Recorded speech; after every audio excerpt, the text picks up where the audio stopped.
if I gain weight after liposuction, what happens? So I feel like this happens and comes up all of the time, Every right, day. Ash? Every day. I get asked this question every single day.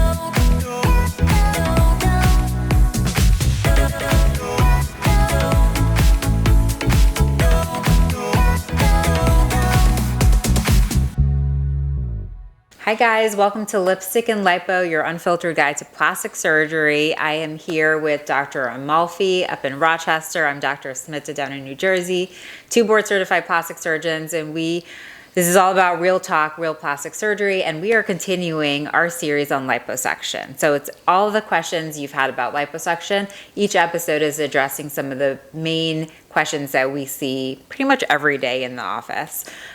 So today we are going to be talking about the question, if I gain weight after liposuction, what happens? So I feel like this happens and comes up all of the time, Every right, day. Ash? Every day. I get asked this question every single day, every single liposuction consult, because people want to know. And then also, I mean, women are always worried about gaining weight. You know, we all see how our family ages, and we're like, oh no, what's going to happen if I don't look like I do right now when I gain weight, and if I age, and am I doing something now that's going to make it look worse in the future?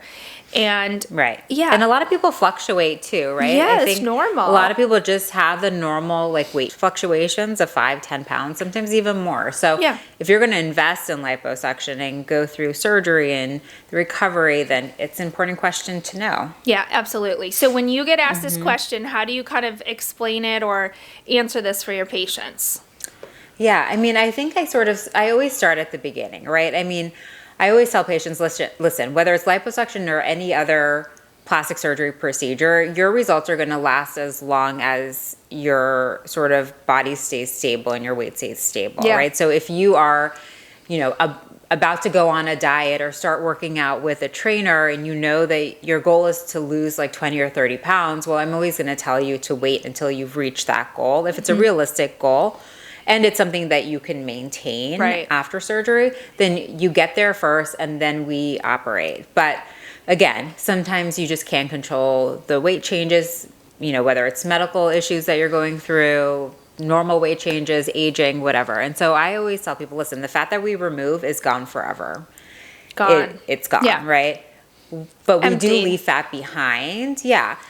We do leave fat behind. We have to. It's like safety. It's blood supply to our skin. And so that fat that's left behind can grow or shrink depending on your weight. So yes, if you gain weight, if you gain like 15, 20 pounds or more, like your results, you're going to lose your results to some extent. Yes. So, I don't know. What do you tell your patients? Yeah, I mean, I think that's really cool. I think that's exactly what I would say. And I think the most important thing that you said about like being at an ideal weight is that it's maintainable. Like, I think a lot of people are worried they have to like crash diet and then come see us at like their lowest weight or get as lean as possible.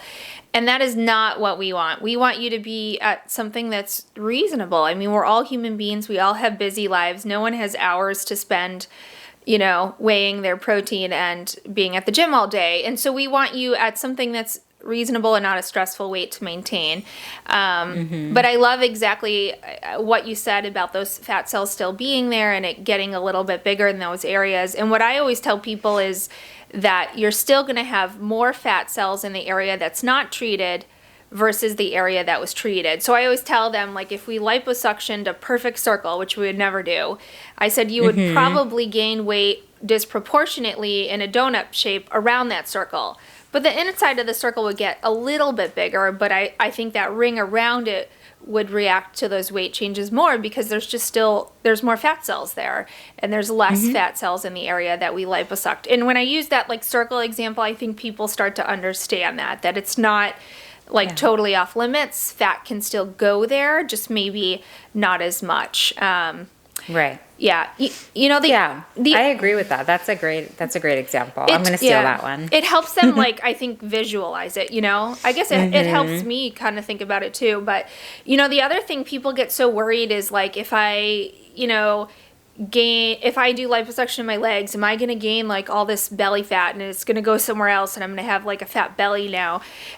It doesn't really change your genetic body shape, That's like the thing I think people need to understand. Like bodies come in all shapes and sizes. If you're someone who carries your weight on the bottom versus your middle, or more of an apple shape and have tinier legs and hips, like that's not going to change. You know, the proportions of where your body likes to put that extra fat is still going to probably go where it usually does. Yeah. I mean, I think that's so true, right? It doesn't change your genetics. It doesn't change where you tend to sort of put on weight versus other areas. But, you know, you will have less fat cells in that area compared to another. But at the same time, it's, you know, we're liposuctioning one area versus the other because there's more bigger fat in that area, right? And so that's sort of your problem area, whether it's your tummy, which we often see. And genetically, people are just predisposed sometimes to putting on weight there. And so, I mean, at the end of the day, it does sort of change how things sort of settle moving forward and the proportion of fat versus not fat. But at the end of the day, the main thing is to sort of maintain your body weight as best as you can. Obviously, things are not controllable in all aspects, but maintain a good weight for you that's healthy, that you can sustain long term. And that's what's going to give you the best results long term as well. Absolutely. So don't stress about it. Don't stress before you come see us. Just, you know, come and show us what bothers you, and we'll help you get there. And then don't stress about what happens after. Just stress on being, you know, do your best to be as healthy and as stable as you can, and that's going to make you have the absolute best result. Right, absolutely. Awesome. Well, I think this was a great episode. Yes. You know, this literally, I mean, I must have spoken about this like 10 times today. It comes up all of the time. I'm sending everyone to this episode. I'm sending everyone here to listen again to my answer. So, you know, I'm sure it's come up with all of you viewers. So, you know, this is a good one. Make sure you tune in, subscribe, Lipstick and Lipo on Spotify and YouTube. And we'll see you next week with more episodes on liposuction. See you guys. Bye.